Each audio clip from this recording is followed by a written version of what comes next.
Hello everybody, Bill Platt here again, and I just wanted to let you know I upgraded my camera.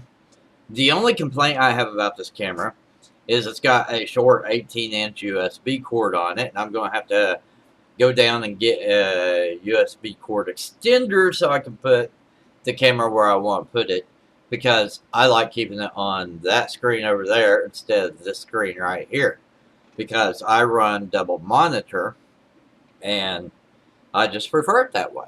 So I prefer to be facing that way. And the main reason why is what you can see over my shoulder here. Uh, it's a work in progress. It's a house under half construction. Okay. So I prefer not to show back there if I could help it. So I always move the camera over here so you see the wall behind me instead of the uh, breakfast bar that I'm building. And it takes me a little bit longer to build because, well, that's just one of those things. I'm a guy. You know, just because, how's that joke go? It's, uh, if I tell you I'm going to do something, I'm going to do it. You don't have to remind me about it every 6 months. That's the joke. Okay. So, anyhow, I just wanted to shoot a quick video with you. Becky submitted a question today. It is a very good question. And I just want to address that more directly. I answered in the actual thread, but I also want to answer more directly in video format. And so here's the deal. When we publish books, the main thing is we want, especially when we're doing the strategy we're doing here with the book a day, we want to create as many books as we can and get them up onto CreateSpace, get them up onto Amazon, and give people an opportunity to find and buy our books. If we put more books up there, we have more opportunity to be found and more opportunity to sell books. So I see some strange things even in my list of things. There's books that I've published that, I thought this one would do extraordinarily well, and it didn't. And then I thought this one would do so-so, and it's done extraordinarily well. So I've been doing this for long enough. I should know better. I should know what works. And obviously the consumers have a very different idea about what they should buy than what I do. Okay? So we put stuff out there, and we see what sells, and then we go from there. Now, here's my general idea on that. Becky asked, and she's asked before. This time she's asking about keywords. Before she's asking about book descriptions. Previously she had asked, I think, if not her, somebody else had asked about book covers or titles. Should we change any of that stuff if the book isn't selling or if it is selling? And so the general answer to the question is that we should consider it. We don't have to run and do it right now. It's not something that has to be done promptly or immediately. It's just something we have to get to eventually. So, like, for example, the books I publish in PDF format and sell from my own website, I plan on moving a lot of those books over to CreateSpace and publishing them on Amazon. And but I haven't done it yet. I've been planning on doing it for about 2 years and haven't got that far yet. Okay, so I'm not saying that we should hurry and get that stuff done, but we should put on our to-do list for to do someday. So, where those books are concerned, I took 2 of them just a few weeks ago, set them all up, updated links, all that good stuff. And because I'm putting them in print format, I changed the URLs to black print so that whatever, But in fact, with those books, I didn't have to change them to black because I have colored images inside the book, so I kept it as a colored book. And I left the URLs colored, but I had to put the URL there so that people could actually type in the URL and go visit the page. Because in the PDF, people could just click the word, like I say, book a day system, click here, and people could click that and go to the website. But if I'm doing it in print, I have to actually define that as bookadaysystem.com. Okay, so that makes sense.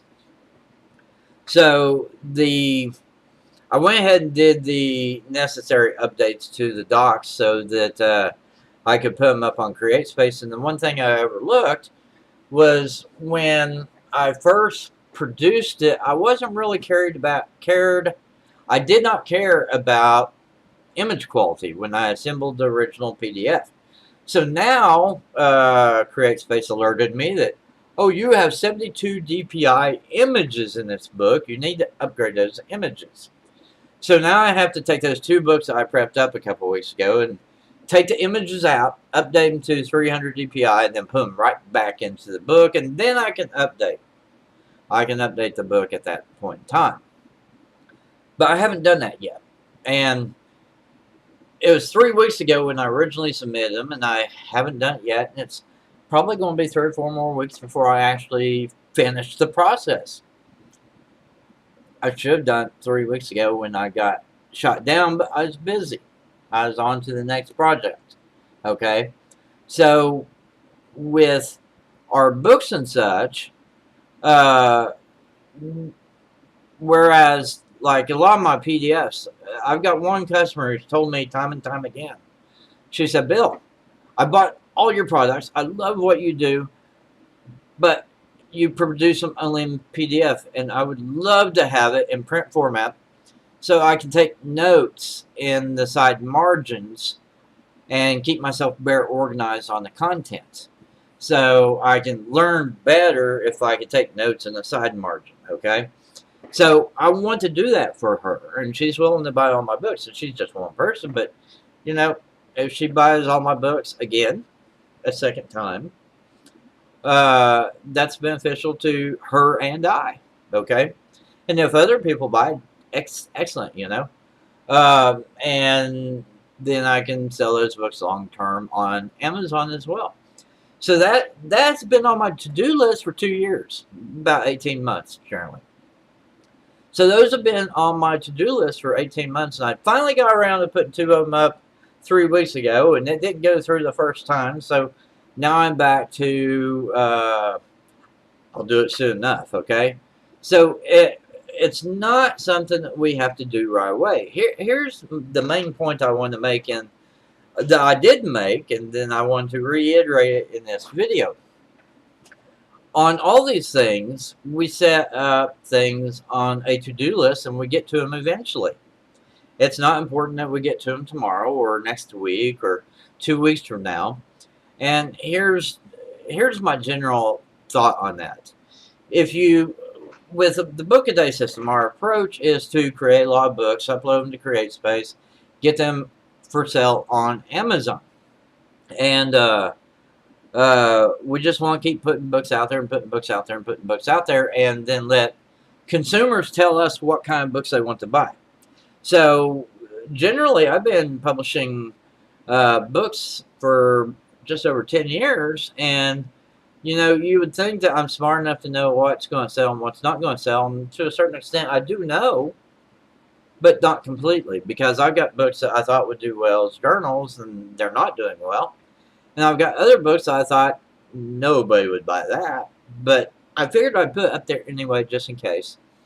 And the one example I like to give on that is I've got a simple wide rule notebook, and it has, I use a lot of Pixabay images on my covers, and I went and got a picture of, you're not going to believe this either, it's a picture of a blacktop parking lot, okay? And I used that as part of my book cover, the background on my book cover, and I called it a gray texture background. Now, it's just a simple book, and it's got gray texture in the background of the cover.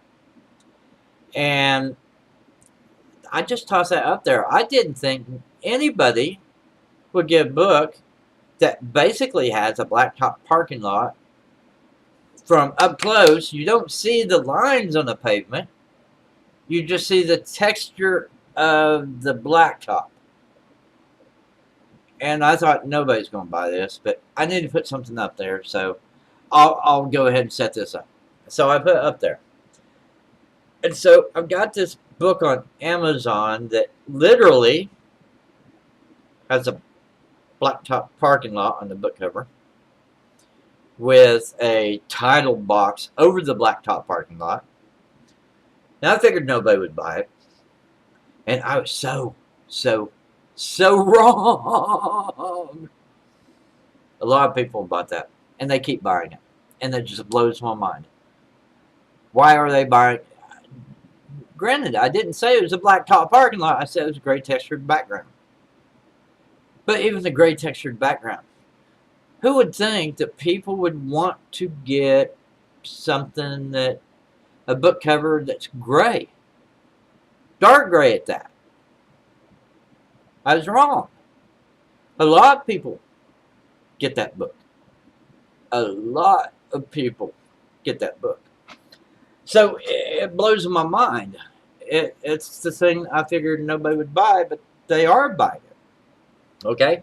So here's my general take on that. Whether we're talking about keywords, book descriptions, book titles, book covers, whatever the case may be, we want to produce quickly and put our books out there for people to buy and let them tell us what they are willing to pay for. But here's the thing. If something's not broke, we don't want to fix it. And that's an important point, I think. If the book is already selling and my black top parking lot journal is selling, I don't want to do anything to change the sales trajectory on that particular book. Now, ideally, we could look at it and say, well, if I made this change, I might sell more copies, and that may be true. But anytime you change things, there's two ways you can go. You can go up or you can go down. And if it's already selling, I don't want to go down. I want to go up. So with a blacktop parking lot book, I won't be changing the keywords or the description or the book cover on it because it's selling as is. Now, it may not be selling a lot of copies, 5, 10 copies a month. But heck, I'm making 50, 60 bucks, 50, maybe $100 a month on that particular book. And I did the work once. It took me 20 minutes to put together that book, if that. Honestly, closer to 5 minutes to put together that book. So that 5 minutes has paid me $100 a month for the last several months. Okay? I don't want to break that. I consider it, I don't believe in bad luck or good luck. That's just outside my scope. But it's poor decision making when you try to fix something that's not broken. If it's already selling, it's not broken. Okay? And since we're not dealing with, if I'd written the next great American novel, I might want to go in there and change things up to see if I can squeeze some more sales out of that book. But it's a journal. So I'm just going to let that thing keep humming along and selling however many copies it sells. Now, I have over 600 journals on Amazon. I've got about 500 titles I can go look at and say, well, this one hasn't sold one yet. And this one hasn't sold a copy yet. But I've got over 100 copies, 100 books that are selling. So the 100 books I'm going to leave alone because I'm already seeing sales on those books. But I've got 500 books that aren't selling. So with those books, they're on my to-do list, okay? I hope you're following where I'm going here. So on my to-do list, I need to change something with that book to make it more easily discoverable. or I might need to describe it in a different way so the people who are discovering it are more inclined to buy it. So keywords affects discoverability. Title affects discoverability. The book cover kind of affects discoverability because if somebody does a search for animal journal and they're scrolling through the list and they see my animal journal on the list, the cover is going to help people make the decision. They click that link and look at my book, okay? And then the book description itself is strictly a persuasion technique. It's how I persuade people to make a purchase. So if the book's already selling, I'm not going to change anything because those things are already making me money. But I got 500 examples over here of books that are not making me money. So those are broken, and there are things I can do to change the trajectory on those particular books. But it's not like it's the end of the world if I don't do it today. They're on my to-do list to do in sometime between here and Christmas. And I generally do those things when, here's the deal, this is what a lot of people don't understand. They say, oh, you're on Facebook. And I see you on Facebook all the time. If you see me on Facebook, it's because I'm screwing off. Okay? Let me just be clear about that. When I'm working, I don't do Facebook. If you see, now I do make an exception for the groups, the Book a Day group and the coloring book group, because those are support groups for products I've sold. Okay? But if you see me on my Facebook timeline posting jokes and silly comments, I'm screwing off. Okay? Since I have support groups where I give people product support and training on Facebook, that's my only real purpose for going to Facebook, unless I'm in the mood to screw off. I will come to the groups and I will offer actual training to people. I will answer questions for people. I will direct people to the resources they need to find inside the groups. And I go through phases where that's the only thing I do on Facebook. And then sometimes I go through phases where I'm gone for 2 weeks, didn't do any Facebook at all. And Di had to go over and find me on Skype and drag me kicking and screaming to Facebook to take care of some questions and answers that needed to be tended to. Something that she couldn't answer, I need to come in and answer. So that's how that usually works. But if I'm not in the groups and I'm not on my Facebook timeline, you can bet your bottom dollar that I'm publishing books or writing books or something along those lines. And I need to spend less time on Facebook. It is a time sink. It just sucks the life right out of you. I shouldn't be doing it. So what happens is I'm over here, I'm writing and doing what I'm supposed to be doing, and then I'm doing sales pages, and then I'm doing sales funnels, and I'm doing customer support. And people are like, well, I see you on Facebook. Why haven't you answered my message? Because if I'm on Facebook, I'm screwing off because I don't want to do my work. Okay? But if I'm not on Facebook, I'm working. See how that works? So I set up to-do lists, and I should stay away from Facebook. And the only thing I should do on Facebook is come in here and do support and do some training. But I should not be over on my main timeline sharing funny posts and political posts and dirty jokes and all that good stuff. I shouldn't be doing that. Right? I should be doing my work. Like right now. I'm working on a new training, and Di has been on me for 2 weeks. Bill, are you going to get that done? The joke is that she is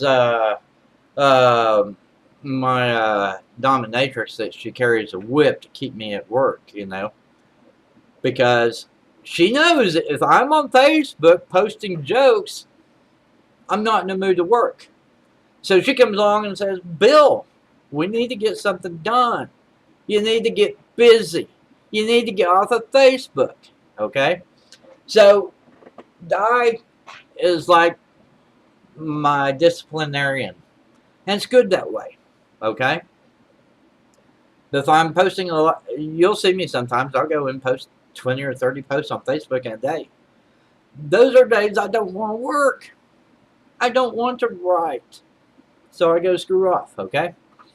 So the reality of the situation is there are things I put on my to-do list that I may do it this week, and I may do it this month, and I may do it this year, and I may do it next year. It's kind of a fluid situation there. And one of the products I released in 2014, I'd originally written a product in 2010. My buddy Mike Hebsgaard, he's from Denmark, and I think that's the proper way to pronounce his last name, but Mike tells me, okay, this product that you've created teaching me how to write articles, I love that. Could you take that concept and expand on it and tell me how to write novels with it? Or not necessarily novels because it's a nonfiction thing, but how to write full-length books instead of articles. And I'm like, yeah, I could do that. And then he reminded me a couple times in 2010, and I said, I'll get to it someday, And it's like the old joke, if I told you I'm going to do something, I'm going to do it. You don't have to remind me about it every 6 months, right? So Mike, he reminds me in 2010, then he reminds me in 2011 a couple times. 2012, he's like, you think you'll ever do that? And I'm like, sure, one day. Don't know when. 2013, he asked again. 2014, he asked several times. And then one day, I just got a hair. I just decided on a split second that I'm going to do this product. And so I sat down and I started writing. And 3 days later, I had the product. And it's something like a 20,000 word PDF. So I could legitimately transfer it to book format. Okay? But one of the reasons I put it off is because I was wanting to build a backup companion website for the main product. And that's probably why it took me so long to actually create that product, is because I wanted that backup companion to sell at the same time. Now, here's the interesting thing about that. This book turns out to be one of my top 5 of all time selling products. That particular product made approximately $33,000. Now, that's gross money, mind you. That's not after affiliates, and that's not after, because I got expenses. I got affiliates, and I got PayPal fees, and I got JVZoo fees, and I've got, I used some freelancers to help me build a companion website that went with it. I did profit on it. I did reasonably well from that product launch. I probably pocketed about 15 grand on it over the course of about 3 or 4 months, which is really outstanding. And technically, I've actually made a lot more money from it, but here's what I did. I used the companion website that went with that product as an incentive to move people to buy another membership program. So I used it. I often didn't collect money directly on that program, but I used it as an incentive to sell other products and services. So the original product and the companion website did 33,000 gross.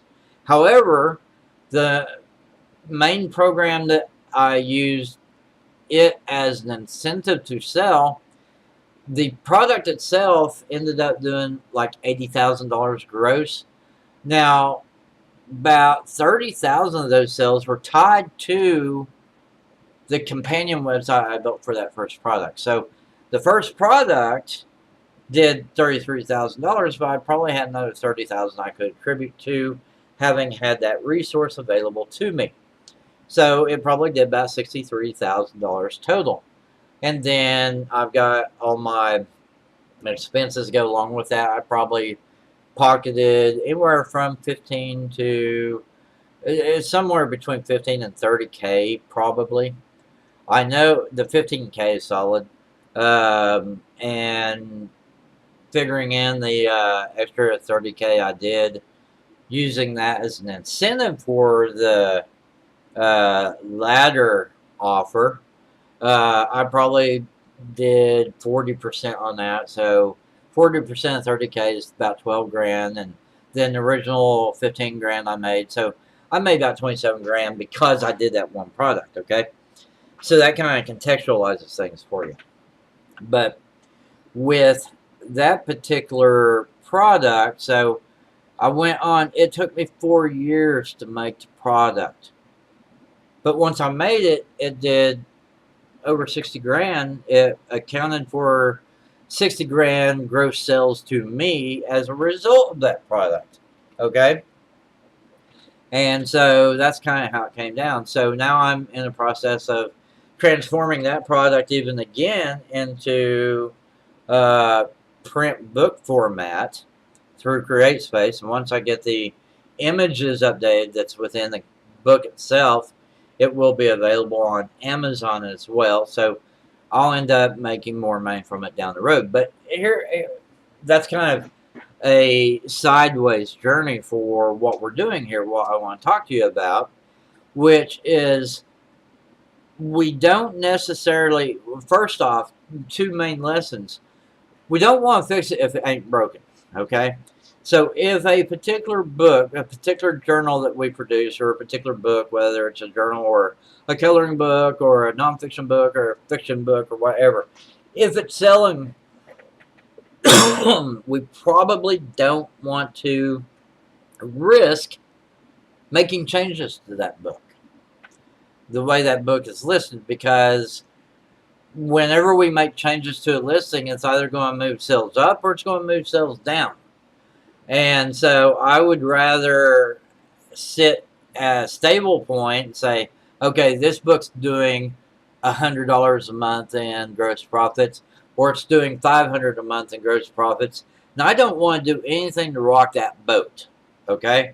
But if it's sitting at 0 sales, the only direction I can go is up. So I will go back, and I'm looking at two things here. So there's two factors. There's discoverability and sales conversion. Okay, so discoverability is done through keywords. It's also done through the title. It's also done through the subtitle and the pen name. And that is going to help people find my book on Amazon.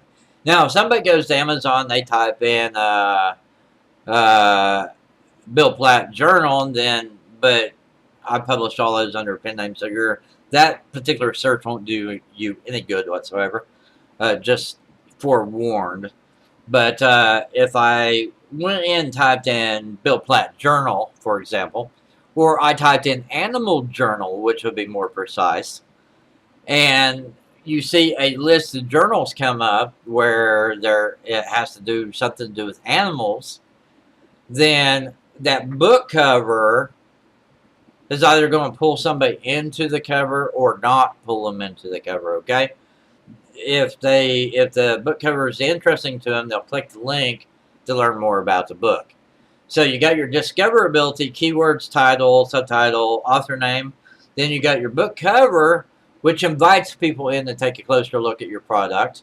And then you got your book description, which is the persuasion method. That's how we convince people that, yeah, they do want to buy what we're selling, okay? And so, like with my Blacktop journal, I never intended that to be a big seller, but it sells. So I'm not going to change anything with that because it's already doing $100 a month, whether I do anything to it or not. But if I change the keywords with it, or I change the book description with it, those sales might go down and I might end up making zero from that book because I fixed something that wasn't broken. Okay?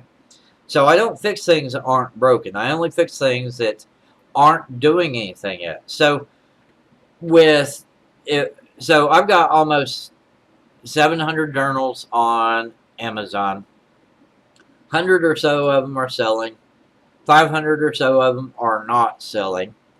So I take those 500 and I go in and I say, okay, I want to put this on my to-do list. I'm going to go in and then first thing I want to do is go in and change keywords because that affects discoverability of that particular product.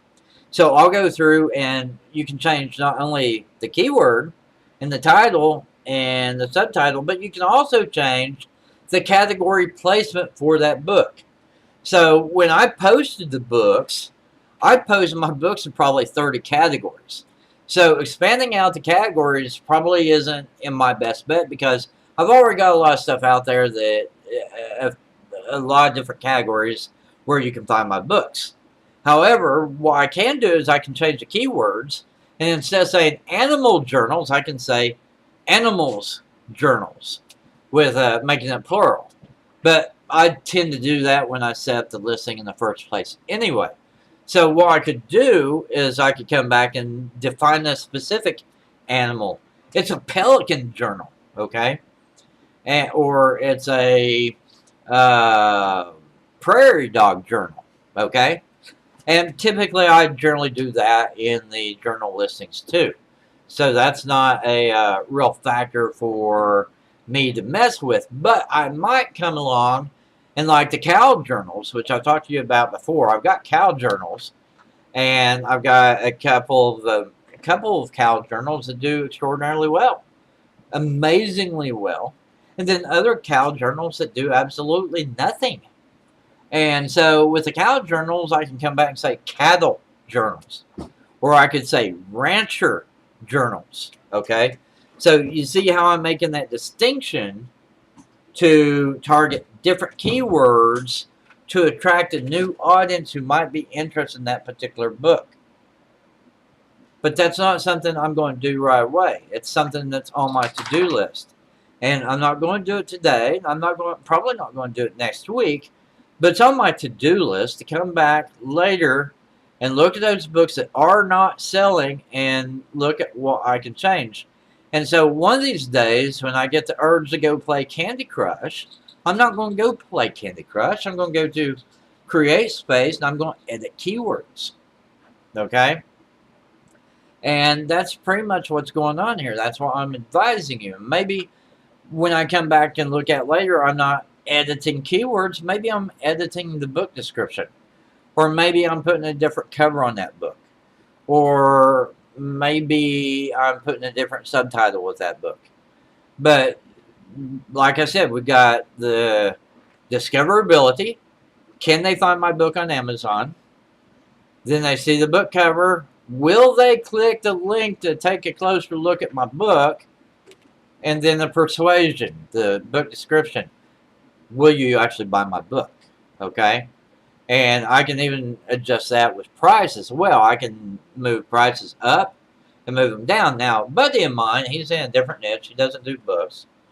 But there's one particular product that he's been selling for a number of years. And it's an interesting story, and I want to tell you just because it's a fascinating story, but I'm a marketing nerd, so maybe it's fascinating to me and not quite so fascinating to you. But here's the deal. In his particular niche, he does Amazon FB. There's FBA, fulfilled by Amazon, then there's FBM, fulfilled by merchant. He does fulfilled by merchant. And so when he lists his products up on Amazon, then they sell them, and he actually sources them. He sells it before he buys it, okay? So he's got this one manufacturer that makes one particular product, and that particular product, and I know exactly what the product is, but I'm not going to tell you because I don't want to burn my bridges with this fellow. Him and I have been friends for years.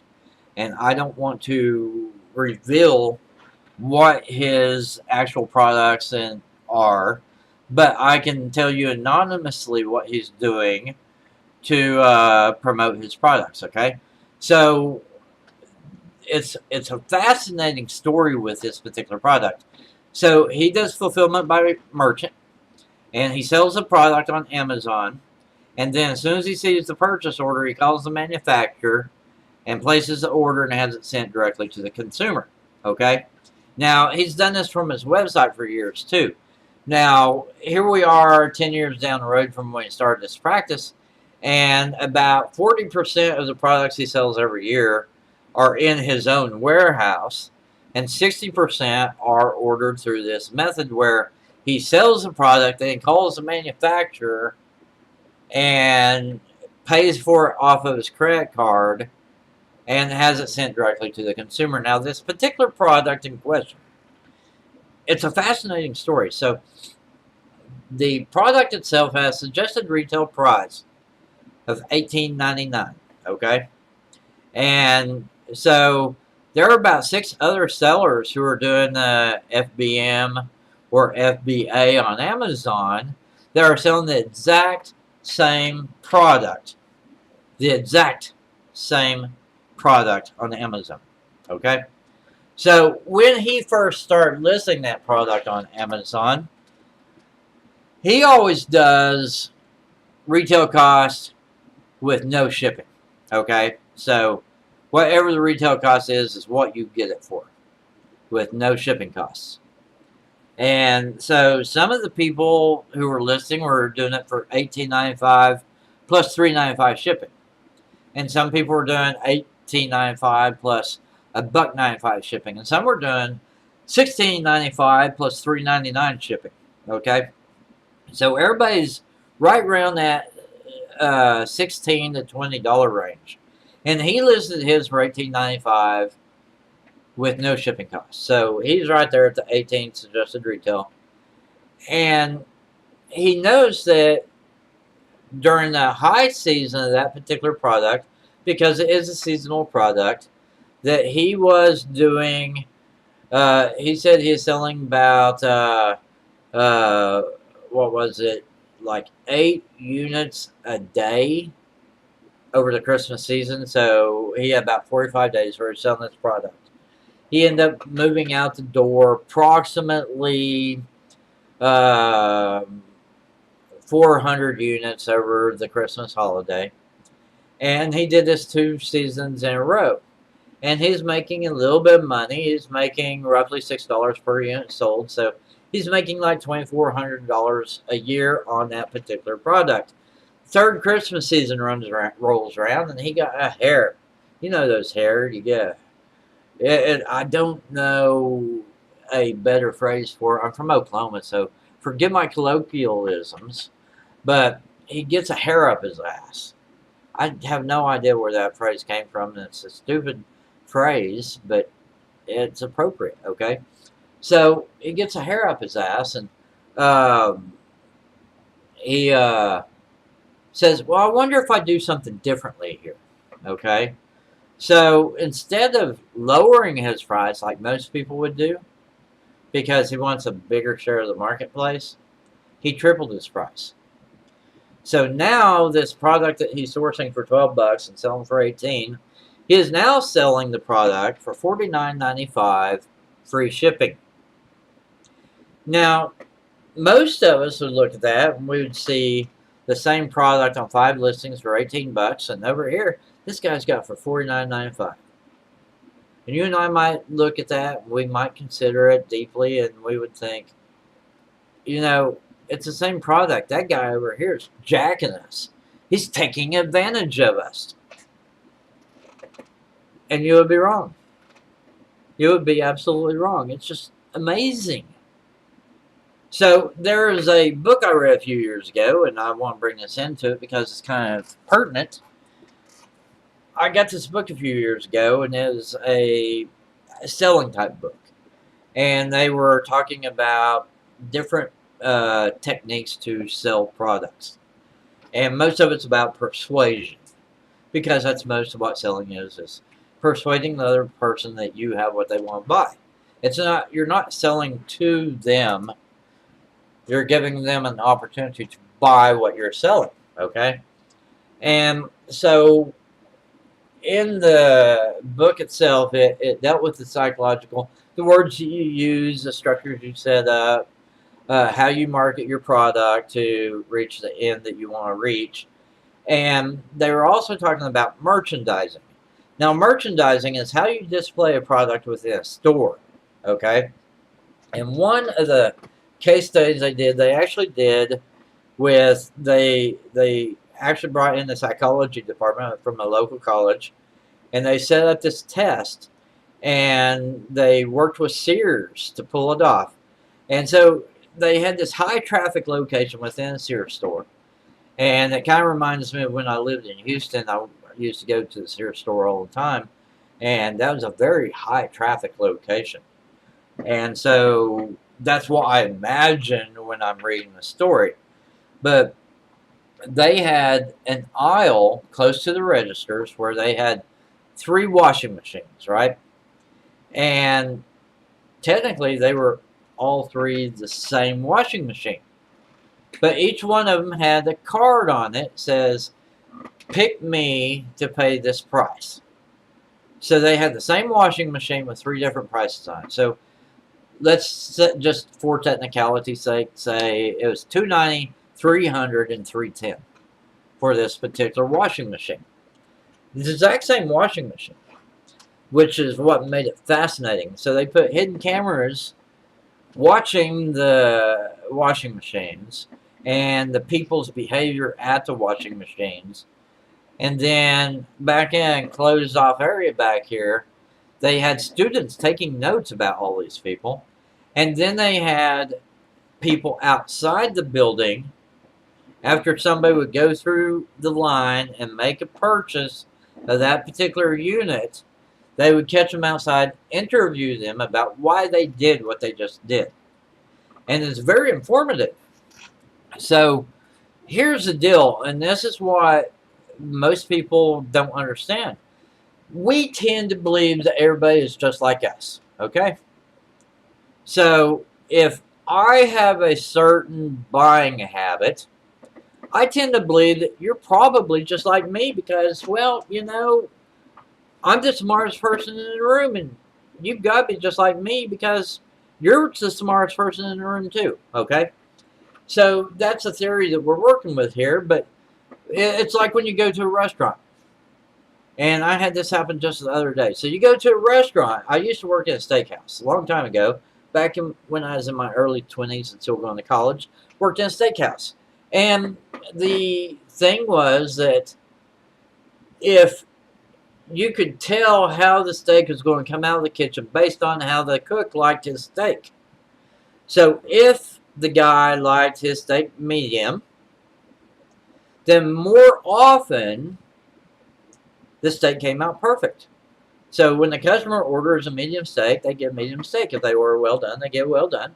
If they order rare, they get rare. Okay? But people, cooks who like their steaks rare, tend to undercook the steak. And people who like their steaks well done tend to overcook the steak. So I love rare steak. I can tolerate medium rare steak. But I would rather, you know, it's 15 seconds on each side, pull it off, put it on my plate, and I'm great, okay? That's where I'm at. And it's funny, when we were kids, or when the kids were kids, they're a little bit older, 2 of them. One's 18 now, and the other one's about to turn 16, and the other one's 10. Well, the 16-year-old, we would fix well-done steaks for the kids. But we would serve ourselves rare steak. And that little turd, he would go and eat his steak and then come beg from me because he preferred the rare steak. So he would completely eat his and then come and beg for mine. And it just drove me nuts. So eventually we just started making theirs rare too, and then that stopped. They stopped coming and begging for my steak because they were finally getting it the way they wanted it too. Okay? So that's just kind of a side story. And let me get back to the original story. This is Paul Hancock's writing and copywriting technique where you go off on these tangents. And it's okay because as long as you finish the story, people are still happy with what you've written. Okay? So, and I actually do this in my books. You might notice that I go off on tangents and I just go ahead and follow that tangent, and then I come back to the main story eventually. And then I might tease coming back to the main story, but I eventually get there, okay? So, with the merchandising example at the Sears store, they had 3 different machines set up with it's the same machine, 3 different prices, and they would watch people, how they behaved around those machines. And it was so funny because some people would walk up to the thing and they would analyze it very closely. Now, this machine looks like that machine, and this machine looks like that machine, but they're different prices. What the hell is going on? And some of them would even go through the process of looking at the model number on the machine and comparing it to the model number on this machine and comparing it to the model number on this machine. And you would think if they compared the model numbers and they compared all the features on all 3 machines, that they would realize it's the exact same machine with 3 different prices. And they would take the cheapest one. But they don't. That's what's fascinating about this. They don't. And there's a reason why, and I'm going to tell you the reason why really soon. But I just want to lay down the story for you. So, people would look at some people would look at the models and the features and make their comparison. Some people would look at just the features. What pieces, things that the washer had on, like large load, extra large load, and super large load, and hot water and cold water, and how long you're going to cook that clothing for, whatever, And some people are interested only in the price or what that price tells them about the product. And some people care about what the machine actually does. So if I were put in that situation, I would buy the cheapest machine because that's the way I'm wired. But here's the odd thing about that. I'm not actually wired to buy the cheapest machine. I'm wired to buy the best value machine. So if I was to go into that situation and this one has a regular sized tub on it, and this one has a medium sized tub on it, this one has an extra large tub, I'm going to buy the extra large tub every single time. And if it has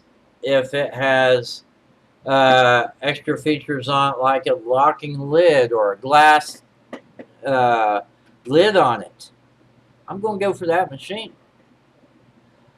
I tend to be somebody who, the way I've always phrased it is there are some things that you can buy generic, and there are some things that you cannot afford to buy generic. So mayo, I buy Hellmann's. There is no substitute for mayo. It's either Hellmann's or death. Give me liberty or give me death, as they say. Give me Hellmann's or go away. I will eat my sandwich dry instead of using Miracle Whip. Okay? So, I'm looking for the most value for the money. 3 same machines. I would have picked out that they were the exact same models. I would have picked out that they had the exact same features.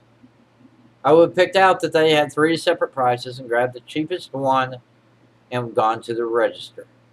Thinking in my head as I went, I got a leg up on them. I outsmarted them. I'm getting it for less. I'm getting the best machine for less money. Least amount of money. And that's what I would have done. Now, some people went to that machine And they just looked at the prices and grabbed the tag and went to the register. Some people came in and looked at all the details of the machines, then grabbed the tag and went to the register. And so it actually breaks. There's actually a mathematical formula that you can apply to this. And here it is. And this applies to anything. I say it's an 80-20 rule. And here's what the reality of the 80-20 rule is. 20% of people are completely predictable in their behavior. The other 80% are mostly predictable in their behavior. So in the 80-20 rule, you got the 80% in the middle and the 10% at each extreme. So the same thing applies to politics. About 10% are Republican, 10% are Democrat, 80% are independent. Okay? The numbers are a little bit different with politics. And I pay attention to this stuff because it's interesting from a marketing perspective where it falls. But here, if you want to follow the politics, I'm going to lay it down for you real quick. Not because this politics, because it's not. It's about marketing, okay? So 35% Republican, 40% Democrat, and that leaves 25% in the middle, okay? But under the 80-20 rule, they say it has many applications. So most people, most businesses make 80% of their revenue off of 20% of their work. So if you want to figure out how to increase your revenue, figure out what you're doing right in that 20% work, and then do more of that, okay? And your advertising is the same way. 20% of your ads will produce 80% of your sales. And 80% of your ads will produce 20% of your sales, okay? But it also falls to human behavior. So with the people in that store looking at those 3 washing machines side by side, 10% of the people will always buy the cheapest machine, regardless of everything else. They don't care what the feature is. They want the cheapest machine, period. Another 10%, which is actually where I usually fall, another 10% will always buy the most expensive no matter what, okay? The 80% in the middle, they're a little bit more studious about this. It's not what's cheapest and what's the most expensive. They're looking for the best value for the money, okay? So the premise is that, okay, I'm always doing this mental calculations when I'm buying the washing machine. What is the size of the tub? And when I'm looking at the size of the tub, now I used to sell appliances. So I understand what we're looking at when we're standing in the appliance store looking at washing machines. I know the calculus that goes into this because I used to sell the calculus to the people who came into the store. And I didn't sell them on, you got to buy the most expensive machine. I would sell them on what is most appropriate for your needs. So if you're a family, if you're a single person, or you're a married couple, that regular size tub may be more appropriate for you. If you have 2 children, you could probably get by with that medium sized tub. But if you have 3 or more children, you need that extra large tub in your washing machine.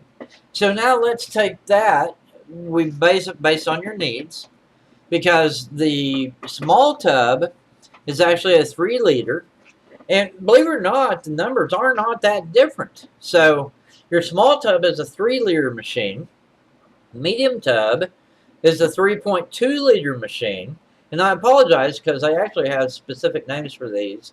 And it's been 13 years since I sold washers and dryers, so I don't remember the exact breakdown. I don't remember the exact wording that goes along with that, okay? But, so it's, the smallest tub is the 3 liter tub, the medium-sized tub is the 3.2 liter tub, and the extra large is the 3.6 liter tub, okay? And that accounts how much water how much volume that washing machine will hold. Now, here's where a lot of people get screwed up. They will go buy the 3.6 liter tub and then get the 3 liter tub for the dryer. You always want to make sure your dryer is bigger or equal in size to your washing machine. You can go with the small tub on the washer and the extra large tub on the dryer, but you can't go extra large tub on the washer and small tub on the dryer, or you're going to find yourself having to run 2 loads through the dryer, okay? Because you washed it once, you washed 1 load in the washer, and now the dryer won't take everything you just washed, so you have to do it in 2 loads. So you want to avoid that, so you want to make sure your dryer is always bigger or equal to the size of the washer, okay? So it's my job as a salesperson to advise people of these special considerations, okay? And it wasn't always, I got paid the same. Now, if you buy a more expensive machine, I got paid a little bit more money, but I was always paid a percentage of the sale price, okay? So I made 6% no matter what the product was I was selling. And, you know, for a washing machine, we're dealing with like a $350 price point. Anywhere from $280 to about $350 or $400. So if you bought the most expensive machine, I'd only make an extra $6. So the margin there really isn't that much for me to mess with. I need to help you make the best decision about what's available in my store versus what you need in your home, okay?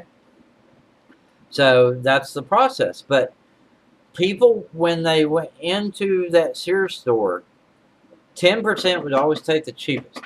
10% would always take the most expensive.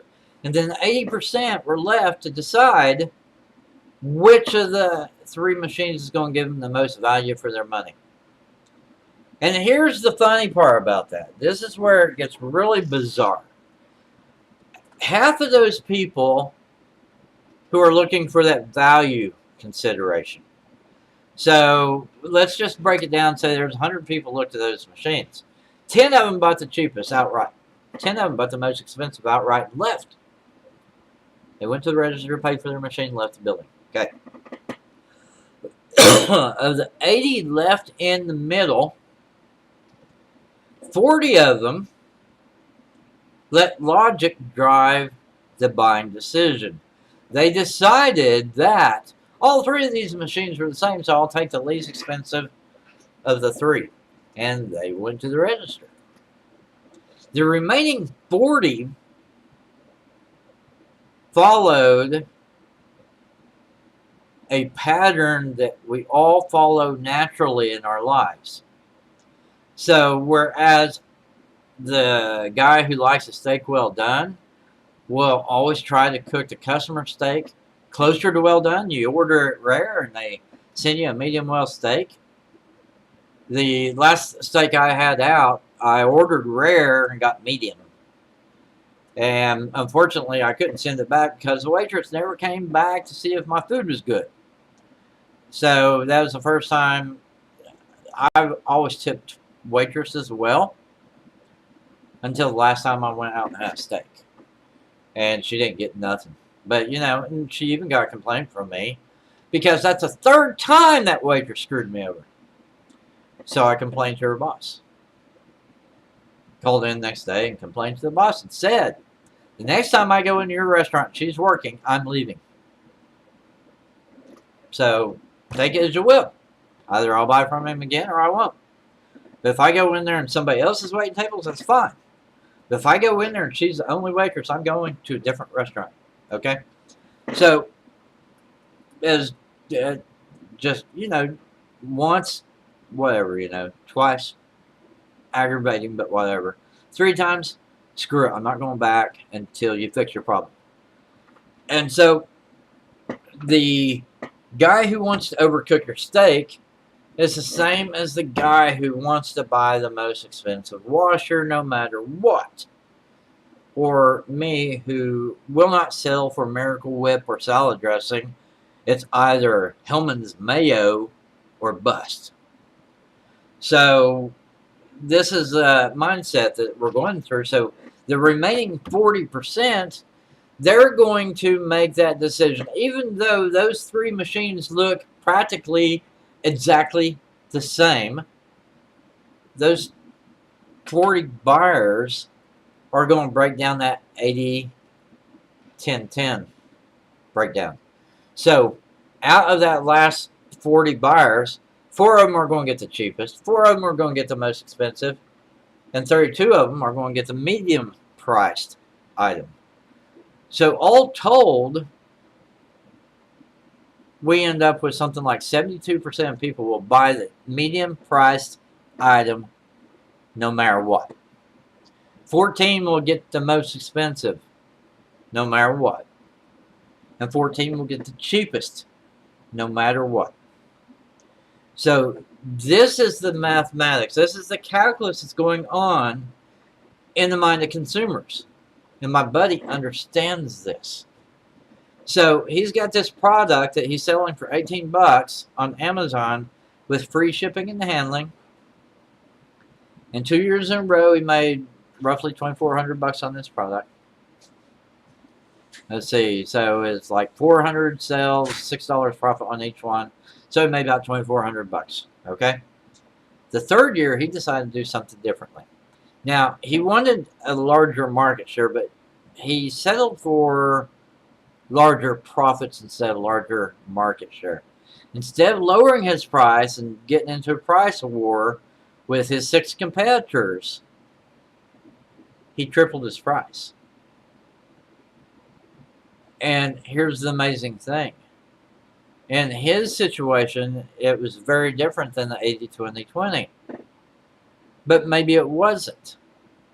Maybe the guy who sold the most pieces of that particular item previously was the guy who had the most expensive price on it.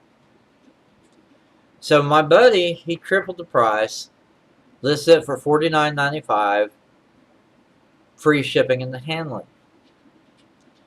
And he was selling 8 units a day during Christmas at 18 bucks.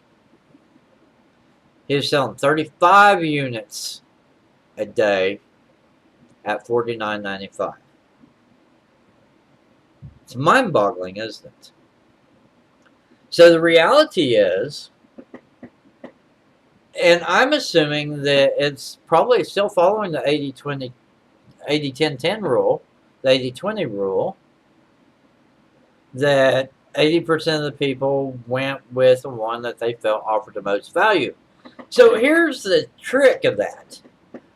Where is the most value? Is it the cheapest product you buy or the one that's best built?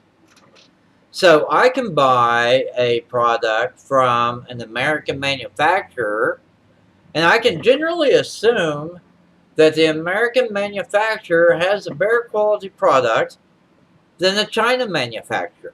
Now I can get it for 80% less if I buy it from China. But I'm going to get the better quality product if I buy from the American. Okay? So there's a lot of that going on in people's head when they're looking at your product. And in my buddy's case, that's exactly what happened. And he was perceived as the higher quality product because in his case, he's selling for 3 times more what everybody else is selling for. So instead of selling his for 18, he's selling it for $49.95, which is closer to 2.6 times more expensive. But that's irrelevant. What's relevant is at $49.95, it seemed like a good value. And it seemed to the customer that's probably a better quality product because how else could he justify charging 3 times the money? He must be getting it from a different manufacturer. So therefore, it's a better quality product. And therefore, it's worth the extra $32. Okay? Does that make sense? So we run into the same thing with our books. Sometimes we win the battle by going low on the prices. And sometimes we win the battle by going high on the prices. And sometimes we win the battle by standing somewhere in the middle. So I've got here's the funny breakdown. So I've got uh, books that are 108 line pages.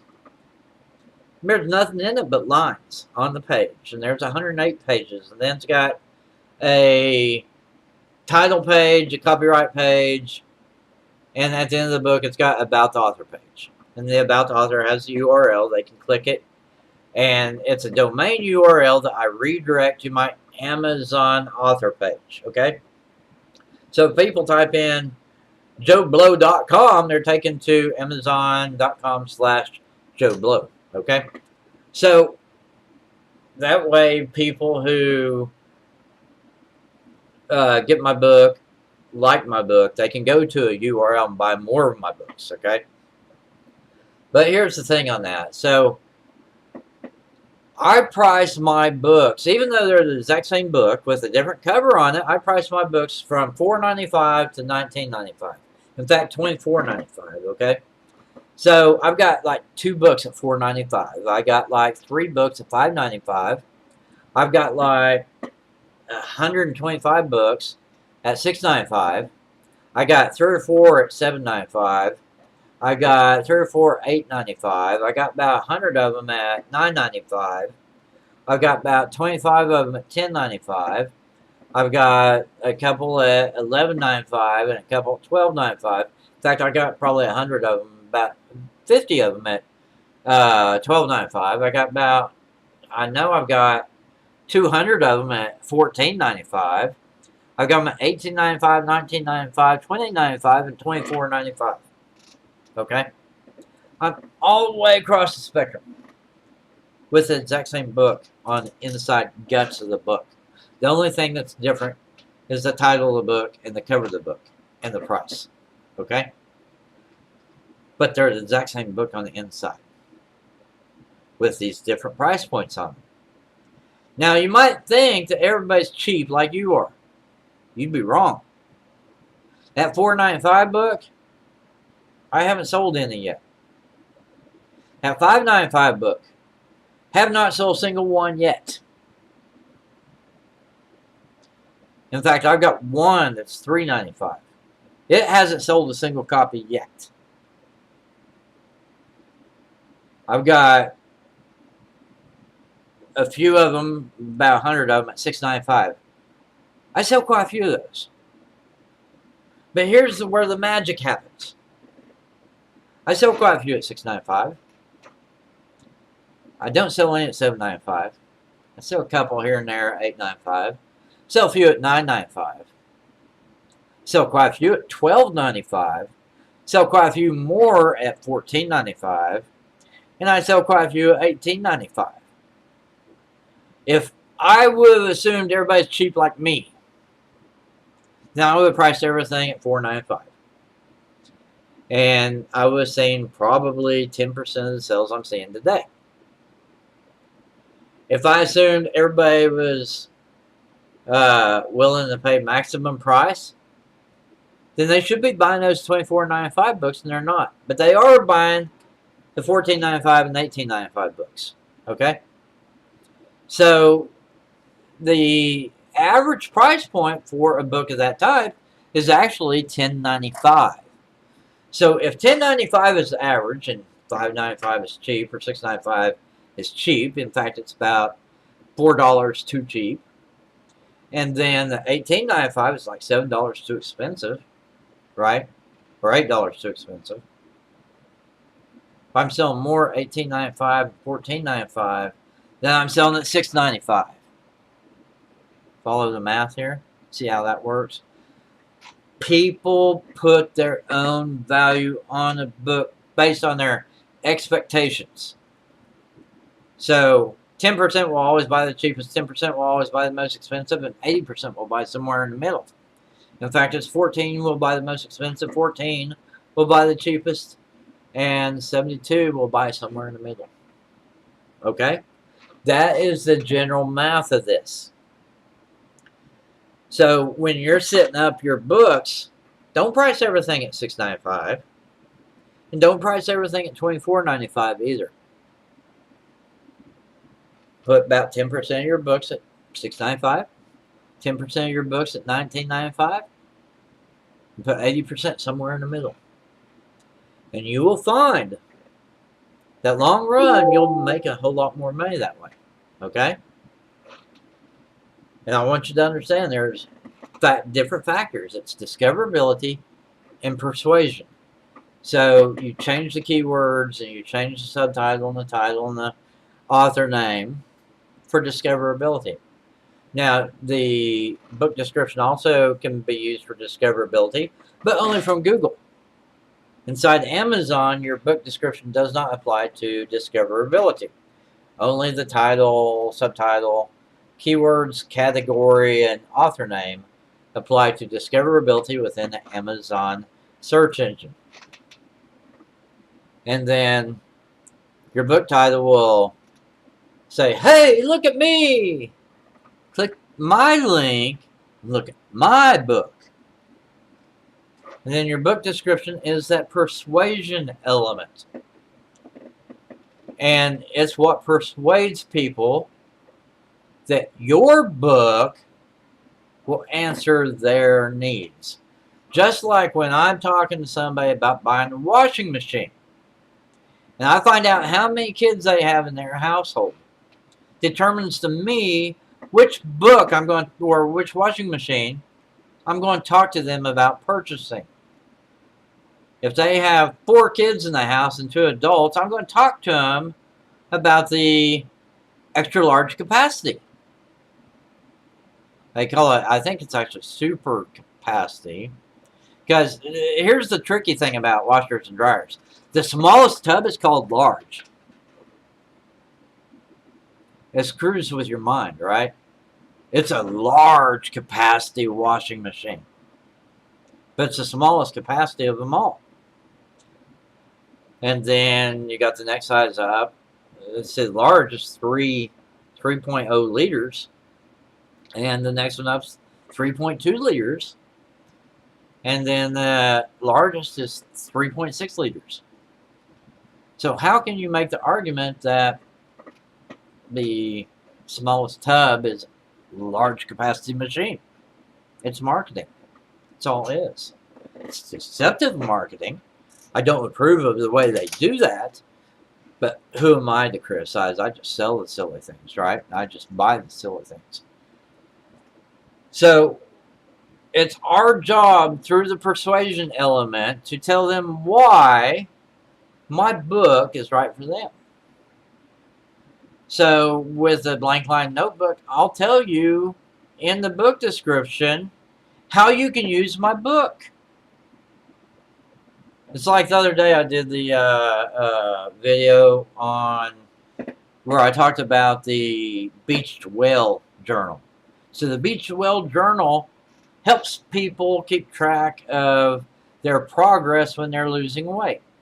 So we talked to them about, they write down what they ate, what exercise they did, the state of their general health, and their motivation for doing so. And they write all this down in the book. And we're helping them lose weight by helping them track their progress. Okay? But technically, it's a blank line notebook of 4 words on each page. Okay? So we're doing the same thing with our book description. We're telling them, and I'll just use the beach whale just for an example. We're telling them that this book is going to help you lose weight. Because it's going to help you track your progress. It's going to help you keep a recorded journal about what food you shoved into your pie hole. It's going to let you record how many times you actually got off your ass and went and did some exercise, and what exercise you did while you were doing it, how long you did that exercise. And then we got a section there to help you document your general health, like, I was feeling really well today, and I lost 5 pounds since yesterday. Okay? And then your motivation for losing weight. I'm starting to feel better about myself because I see that spare tire getting smaller and smaller as each day progresses. Okay? So, my big thing when I started losing weight is I can see my toes again. My feet are getting longer, right? Because now I can see my entire foot, right? Whereas before, my stomach was out to here and I couldn't see my feet at all, right? So that's the premise that we're looking at. So we're selling the benefit to the reader. My Beached Well journal is going to help you lose weight because it's going to help you keep track of what's most important in your life. How much food you shove in your bio, how much exercise you do and how often, what the state of your general health is, and what you are using for your motivation today and going forward. Okay? And that's what your description does.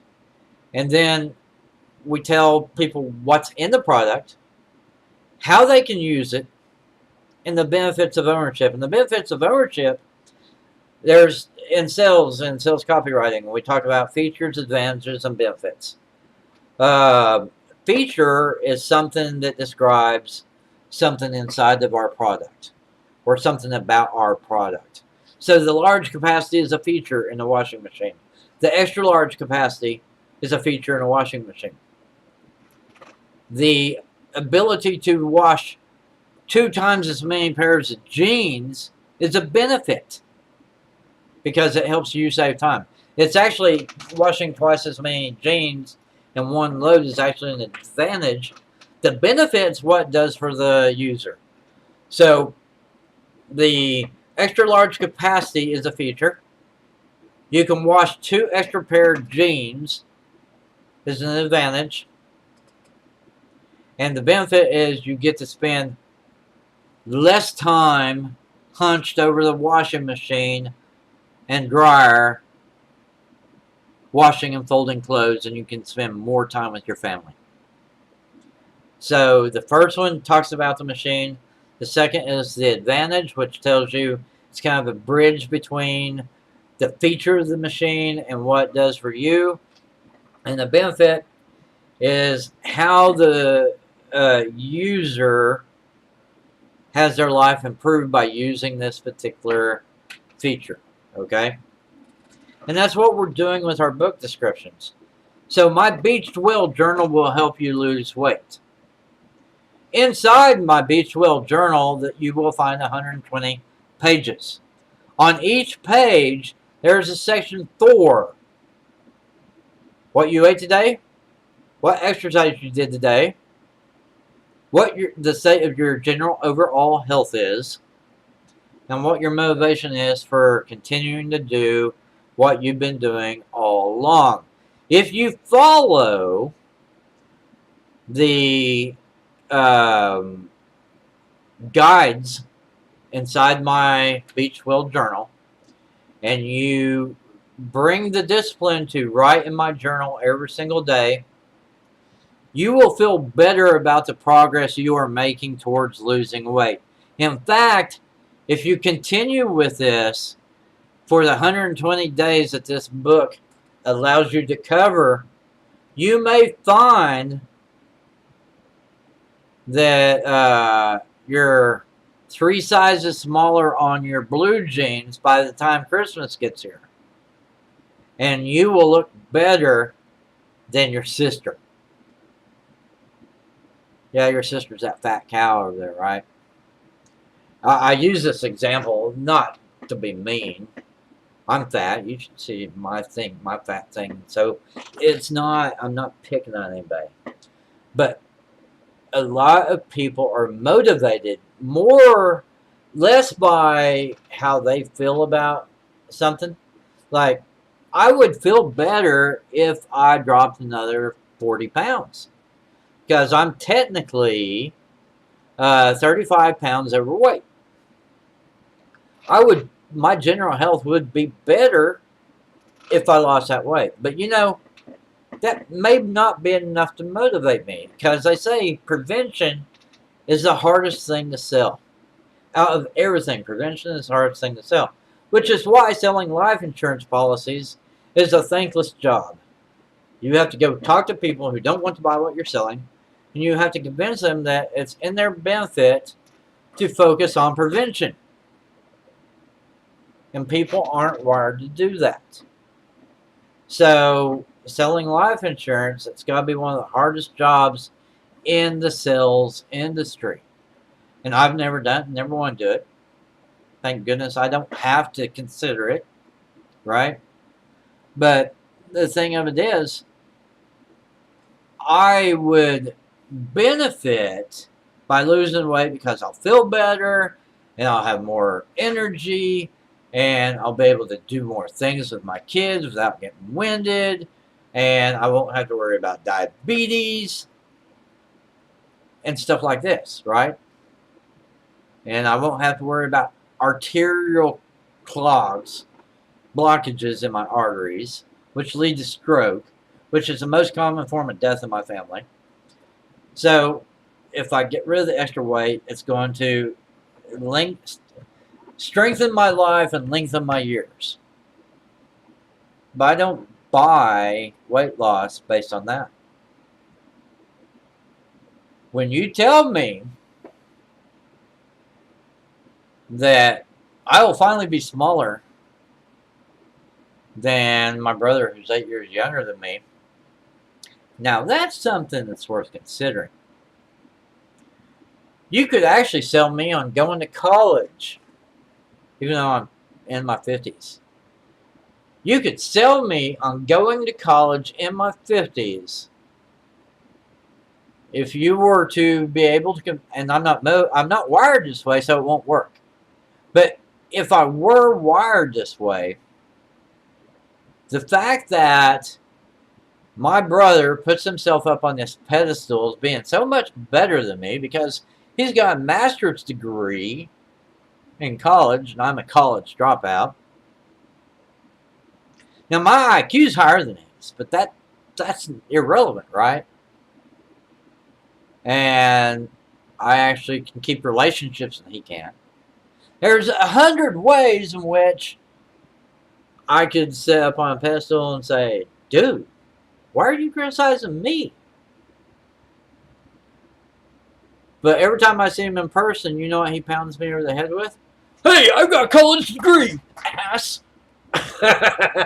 I'm smarter than you. I finish while I start. And notice how I'm doing the muscle thing.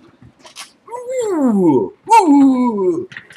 Gotta get back from the camera a little bit. Ooh. Because that's the way he acts. Ooh. I'm more masculine than you are. I'm smarter than you are. I've got a degree in sociology, and you don't. I know how to manipulate people, and you don't. I'm so much better than you. So, for me, I might be motivated to take college. Fortunately, I'm one of these people, I really don't care. You know, I'm not wired that way. I don't care. But if I was wired that way, and you told me, hey, all you need is 3 more years of college, and you can lord over him that you're smarter than he is and have a better degree than he does. And then that might motivate me to finish college, right? So I hope you got what I was trying to get at there. You know, people are motivated by different things for different reasons. And so on the weight loss, it's not so much I would feel better if I lost the weight. It could be that, oh, look, you're skinnier than he is. You don't have to worry about being smarter than he is because you're skinnier than he is. So take the wins you can get. Lose the weight, and then show off that you're buff at 53 and you weigh 185 and he's 6 inches shorter and weighs 100 pounds more than you do. You can lord that over him. So why don't you drop the weight so you can hold it over his head that you're skinny and he's fat.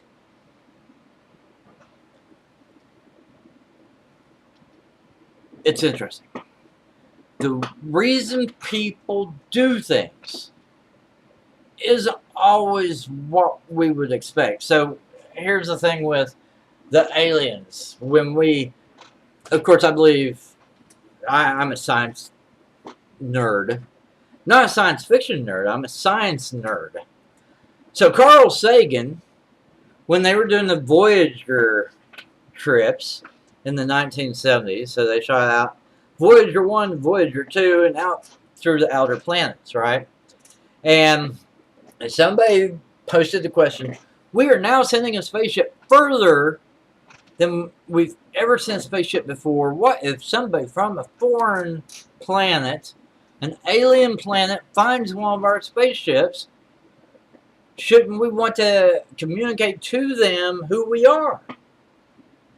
Now, Carl Sagan says yes. And then that other dude, what's his name? The one in the wheelchair. Stephen Hawking says no. So it's funny to have this different idea in the scientific community. So Carl Sagan says, well, we need to create a gold record that we can put on the outside of the spaceship so that if any civilized modern civilization were to find it, they could play the record and learn about us. And Stephen Hawking, his idea was, we don't want to advertise our presence at all because they're so far ahead of us that they'll fly over here and kill us. Funny, right? So, there's two different outlooks on the same thing. And the same thing applies when we're selling our books. What motivates one person to buy will not necessarily motivate another person to buy. Okay? So, with the Beach Whale Journal, it might be that they buy because they want to feel better about themselves. They might buy because Sister Susie, they want to be skinnier than Sister Susie. They might buy because they're single, they're getting up there in the years, and they want to lose weight so they can attract a younger man, right? So you would be surprised how many women I know who are in their 40s and 50s who are chasing 18-year-olds, and then they mock me for dating 30-year-olds. Funny stuff. So I should be ashamed for chasing somebody who's 18 years younger than me, but they are chasing somebody 30 years younger than them. That's okay. Yeah. Funny things. People are funny if you haven't figured it out yet. So the thing of it is, there's different reasons why people buy. So maybe you take the same book and put 3 different sales pitches on it. In one of them you do the Fat Whale Journal or the Beach Whale Journal, and you target towards feeling better about yourself. And then you do a second variety of the Beach Whale Journal, but you call it something different. Maybe you call it the Fat Whale Journal, okay? And then you focus it, instead of on feeling better about yourself, helping with your dating life. And then maybe you've got a third one and you call it the Well Out of Water Journal.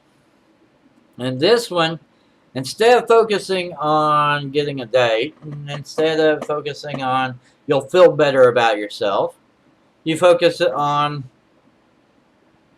you're going to be skinnier than Susie. Remember in high school when Susie used to mock you for having 10 extra pounds around your waist? And your boobs were a little bit bigger than hers, and she said that made her a better person than you. Wouldn't you love to get even with that woman? Wouldn't you? She was so evil to you in high school. And then y'all graduated high school, and you had your first baby, and you put on some baby weight. Then she got pregnant, she put on some baby weight too. And then you put on some more baby weight. But you've always felt insignificant around her because she was the one that was mocking you for having 10 extra pounds. Never mind the fact that now she weighs 100 pounds more than me. She's the one that made me feel guilty for having that extra body weight. So if I could get back down to high school weight or even early 20s weight, and I could put on a bathing suit and go prance around on the beach without my spare tire, wouldn't that be awesome? I could take pictures and send it to Susie and make her cry.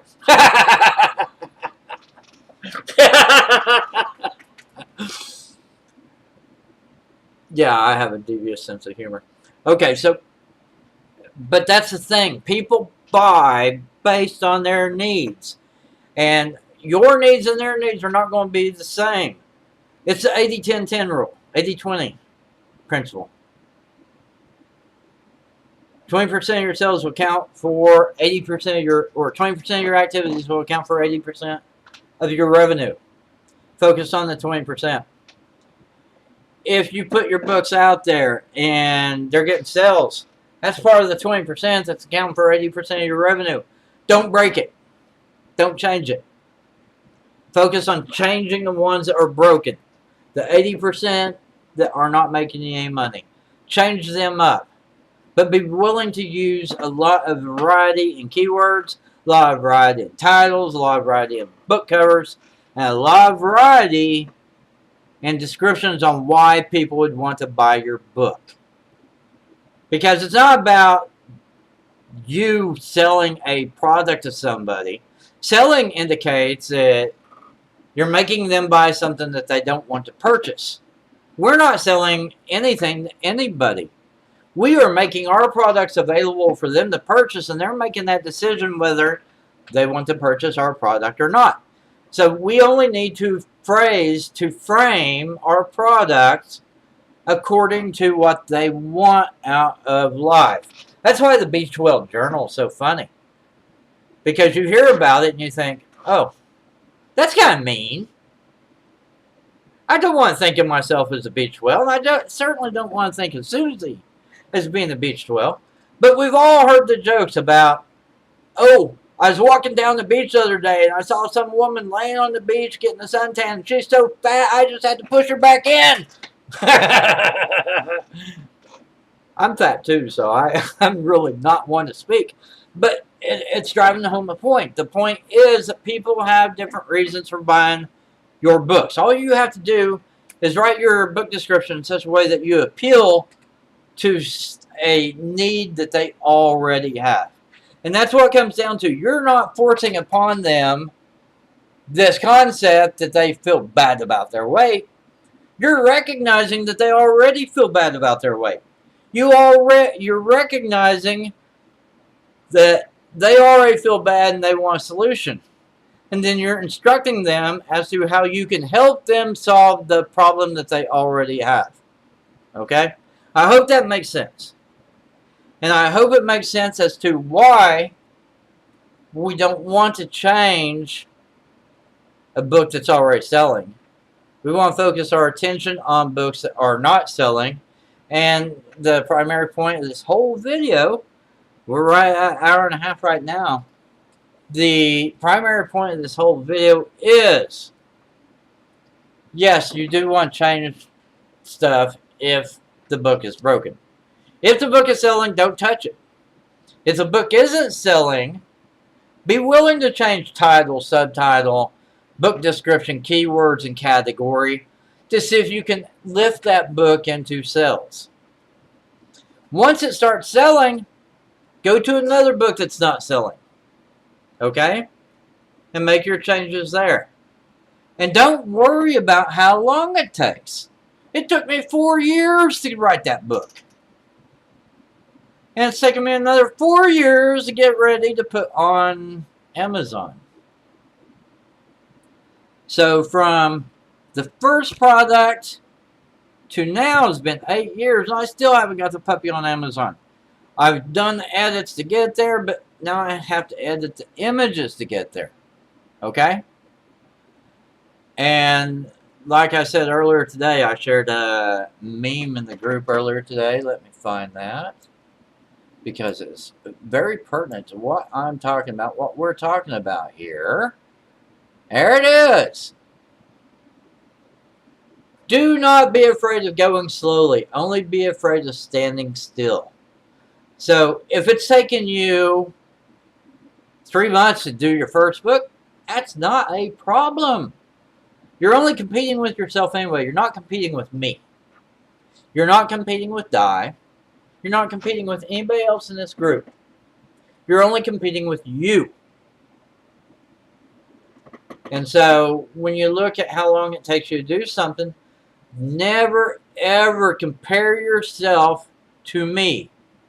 Never ever compare yourself to Di's productivity. Di and I have been doing this for a long, long, long time, okay? We know what we're doing. We know how to do it fast. We focused on the doing it fast because we know how to do all the other things fast too. But don't look at our production and say, oh, look, Bill's got over 650 journals on Amazon. I just published my first one. I feel bad. Don't feel bad. I've been publishing books since the mid-2000s. You've been publishing books for how long? A year maybe? 2 years maybe? 1 month? If you've only published a book in a month, no problem. Here's the reality. I started out doing writing, okay? And most of my customers are writers. And a lot of my customers don't understand the concept of putting out a lot of content fast. They are lost in, I want to put out the perfect book, not more books. And that's fine for them. But I'm not wired that way. I'm wired to spend 3 days writing and then publish.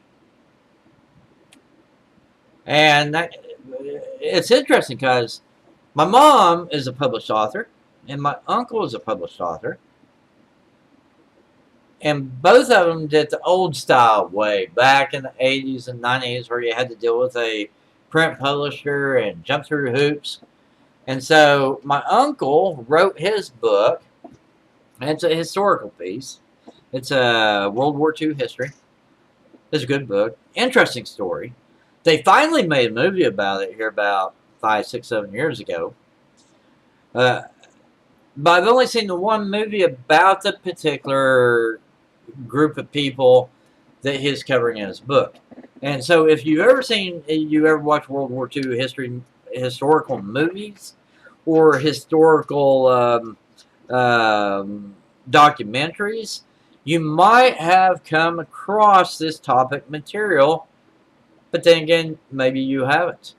But there was a group of people who were in the glider corps, and they would tow their gliders up in the sky and take them over the beaches of Normandy or whatever, unhook them, and let them sneak in without sound into the heart of France. And that is what my uncle wrote his book about, because my uncle's father-in-law was a colonel in charge of that platoon. And so he wrote the book, and it's like a 450-page book. It's an interesting book. I read it when I was like 13 years old. And he found a publisher for that book. And the publisher says, okay, I went through and I inked all your stuff. I need you to go back through and retype. I need you to fix this, this, this, and this. So he fixed all that, and he sent the book back in, and they went through it again, and they inked it again, and sent it back to him and told him to make these corrections. And this process is ongoing for years. And so he is hot to try to get published as a book author by a print publishing house. And in the meantime, He did a couple of individual stories for Modern Soldier magazine, I believe it was called. I used to have possession of the magazines. I don't know if I still do, but it was a military. In fact, I think it's called Military History Magazine. So he had a couple articles in that. So he went through the process with a publisher, and they would say, "Edit this," and he would edit it, and then send it back, and then they do a whole fresh round of edits. And they went through this process, and this process took 3 years. And he's on his 11th edit, and he finished the document, finished the manuscript. He thought it was perfect. He sent it into the publisher. 2 weeks later, it was marked return to sender and back to his house. He's like, what the hell?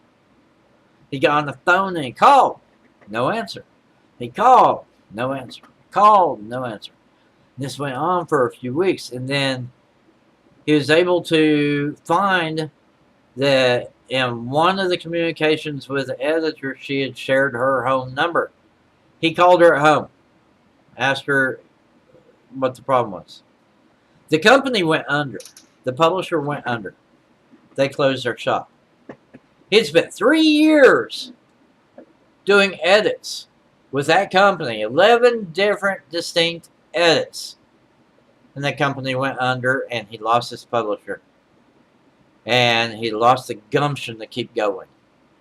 So that book, that 450-page book, is sitting on a shelf at my aunt's house. And I've thought about talking to her about it, but she really isn't interested in publishing that because it's going to open up an emotional can of worms that she doesn't want to deal with, because the book was about her dad, written by her husband who's now passed away 10 years. And she's moved on with her life. She doesn't want to deal with it. Don't blame her. But the thing of it is, he did everything right, and he still didn't get published. He did get published in Military History Magazine, but he never got his book published. Now, my mother was the same way. But she also published history, except she didn't publish military history. She published state history. So, state of Oklahoma history. And she managed to, in fact, my first publishing credit was in association with what she did in 1991. So she had written up the history of the area, and the Historical Association decided to publish it. And in the course of the writing of it, they brought me in as editor, and I edited the work because I was willing to do it for free. But I saw several opportunities where, while reading the book, there are certain things you wish they would have explained this a little bit more deeply. Or you wish they would have explained this a little bit more deeply. And I took that as my incentive because they were working on getting it formatted, ready for publication. And she had her hands full, and it didn't make any sense to tell her, I wish you would go off on this tangent. Because she had so much on her plate that she couldn't do that. So I went off on that tangent. So I started my first, I had submitted several things to magazines in my 20s, Reader's Digest and several other magazines. But my first publication came through that Historical Association project. And I had found these like loose ends in the book when I was doing the editing. Then I went back and did the research and wrote those up, and they included them in the sidebars. And here's the obscene thing about the entire project. I did like 6 sidebar stories. I ended up getting more credit for that book because I got mentioned in 6 sub-stories, plus I was listed as the editor. So I got more name recognition from that nonprofit project than my mother did, who wrote the 300-page historical scope of the region. But that was her early experience.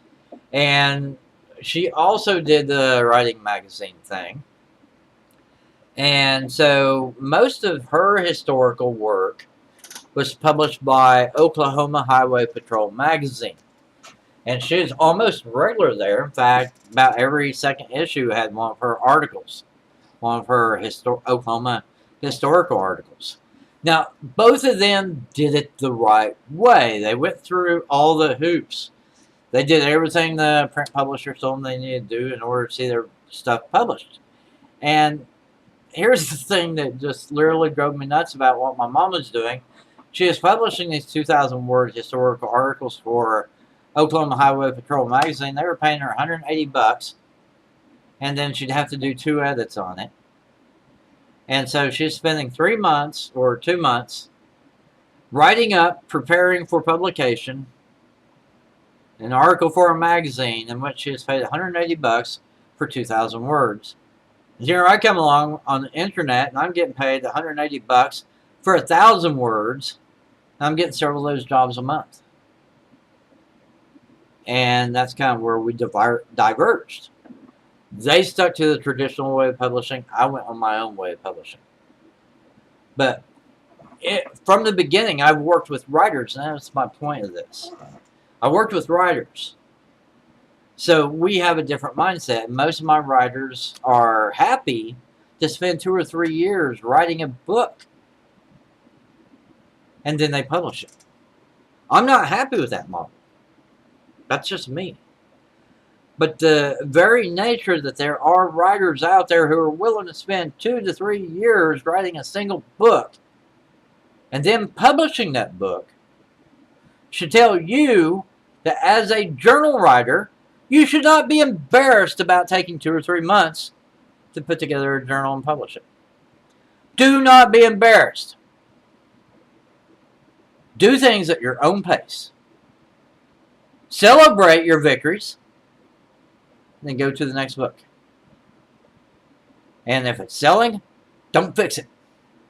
And if it's not selling, fix it when you get the chance. But it's not the end of the world if you don't fix it for 3 months. Okay? So anyway, I've gone way too long. We're coming up on 2 hours. I'm going to go ahead and cut it right here. I hope you found this helpful. I hope you found it useful. But please, whatever you do, compete only with yourself and move forward. Do something. Don't worry about if you screwed it up. You can always come back and change things later. It's not the end of the world if you don't fix it today. Because remember, I still got 30 books in PDF format that I need to convert to Amazon and sell as a print book on Amazon. And I've been doing this for a long time. I've been making a living from it for a long time. And even I spend too much time playing on Facebook. So that's the moral of the story. Facebook will suck the energy right out of your writing business, but at the same time, we can do this anytime. One of these days, instead of going to Facebook, go to CreateSpace and edit some keywords. Okay? Thank you very much for tuning in. This is Bill Platt. Catch you next time.